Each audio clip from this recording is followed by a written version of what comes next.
ወይ ልጅሽን አባት ምረጪ ወይ ደግሞ አዲስ አፍቃሪ ነኝ ብሎ የመጣውን ሰው ምረጪ። አዎ የልጅ አባት ነው።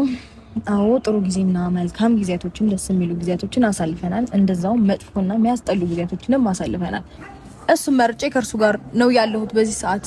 ሲጀመር አሁን በምርጫ ውስጥ ምናምን የምንገባባበት ታይም አይደለንም እኮ። ምን አስባችሁ ነው እናንተስ? አቤላ እኔ እኮ መጀመሪያም ነግሬህ ነበረ ገባ ከማፌዝና አንተን ከማለት ውጪ ምንም ነገር እንደማይመጣ ማለት ነው። አንተ እንደዚህ ምን ተናገር አመሰግናለሁ። አብርሽ ዋጋውን አግኝቷል ባይኔ። እንግዲህ አብርሽ አብዝቶት ነበር። ሩታ አሁን በደንብ ሰራሽለት። በደንብ ነው ቅቤ ያጠጣሽኝ። እኔ እውነት ሩታ አፈቅርሻለሁ። ታውቂያለሽ፣ ታውቃላችሁ ቤተሰብ ሩታ ላይ ያለው ልጅ የኔ የልጅ አባት ነው ስትይ ግን አታፍሪም? ልጁ የኔ ነው ሲጀመር። ምንድነው ሁልጊዜ እነግራችኋለሁ፣ ይገባችኋል። እና አሁን ያደረገችው ነገር ግን እጅግ በጣም ማርኮኛል፣ አስደስቶኛል። ሩታ እጅግ በጣም አኩርተሽናል። እንደኔ ሩታ ያኮራቻችሁ ኮመንታችሁን አስቀምጡ። ለምን እንደዛ አልኩኝ? በቃ አብርሽ ይገባዋል። አብርሽ ሩታ ላይ በጣም ብዙ እየሮጠ ስለነበረ ከሄርሜላ ጋር ይሄዳል የማያደርገው ነገር ስለሌለ አሁን በሱ ፊት በቃ ፍቅረኛዋን ይዛ ከቻለች። በቃ ማንን ነው የምትመርጪው? የልጅ አባትሽን ነው? ያው ለእንትኑ የለም ለሞራሉ ተብሎ የልጅ አባትሽን ነው ወይስ አዲሱን ፍቅረኛሽን ነው የምትመርጪው ስትባል ምንድን ነው የምታወሩት? አዲሱን ፍቅረኛዬን ነው እንጂ እሱ ጋር እኮ ጨረስን በቃ አለች። እኔ በእውነት አዲሱ ፍቅረኛዋ እኔ ራሴ ነው የመሰለኝ። በቃ እኔ የሆንኩ ነው የመሰለኝ። ለምን አብርሽ በጣም ያናደን ነበር ታውቃላችሁ። በቃ መሮጥ ነው፣ ወጥ እንጨት ይመንተኑ የወጥ ማማሰያ ይመስል እየዞረ ማማሰል ነው ስራው።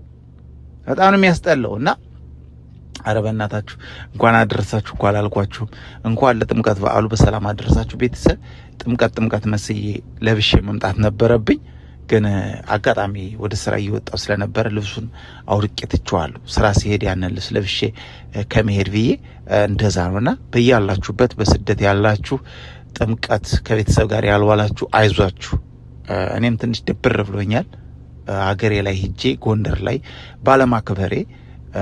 ይህ ስሜት እንደኔ የተሰማችሁ አይዟችሁ። የዛሬ ዓመት ሰብሰብ አድርገን ገንዘቧን እንሄዳለን። አይዟችሁ እሺ። ይሄን ለማለት ፈልጋለሁ። እንኳን አደረሳችሁ በድጋሜ። ሲቀጥል እንግዲህ ወደ አብርሽ ነው የምገባው። አብርሽ ዋጋውን ያገኘው እንደኔ ያስደሰታችሁ ካለ እንደኔ አብርሽ ዋጋውን ያገኘው የምትሉ ሰዎች ካላችሁ ኮመንታችሁን ጠብቃለሁ። ደስ ነው ያለኝ ሩታ የሰራችው ስራ በቃ። ምክንያቱም እሱ አላከበራትም። ካላከበራት ደግሞ የሚያከብራትን የሚያፈቅራትን መያዝ አለባት። ለምሳሌ እኔን ለምን አልያዘችም ብዬ አላኮርፍም። ቤተሰቦቼ ከእኔ የበለጠ ደግሞ ይሄን አዲሱን ምንድነው የሚመስለው ደግሞ እኔ እኮ አይደርስም፣ ሲጀምር አይደርስም። ግን ብቻ እሱ አፍቅረዋለች። ምን አገባኝ? አፍቅረዋለች። ይሄን ወጠጤ አሁን ከሱ ጋር ነው ላይፏን እየቀጨች ያለችው። ልጄን እንድትንከባከብ አደራ እልሃለሁ። አንተ አዲሱ ፍቅረኛዋ ልጄን ተንከባከብ። ልጄን ካልተንከባከብ ሁልቅ አድርጌ እንደመንጋጋ ጥርስ አውልቄ ነው የምጥልህ። ልጄን ከተንከባከብክ ግን ውሰዳት። እኔ ችግር የለብኝም። ስንት የማዳም ቅመሞች እናግባ የሚሉኝ አሉ። እኔ ራሴ ነው ችግሬ ነው፣ የራሴ ችግር ነው። እና ቤተሰቦቼ ለማንኛውም ሩታ የሰራችው ስራ ጥሩ ነው ወይስ እንዴት ነው? አብርሽ ላይ መያዟ ጥሩ ነው ወይስ እንዴት ነው? አስተያየታችሁን እንድታስቀምጡ ፈልጋለሁ። እኔ በጣም አስደስተኛለች።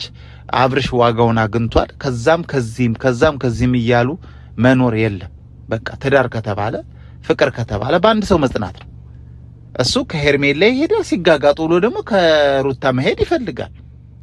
እና አብርሽ ዋጋውን አግኝቷል።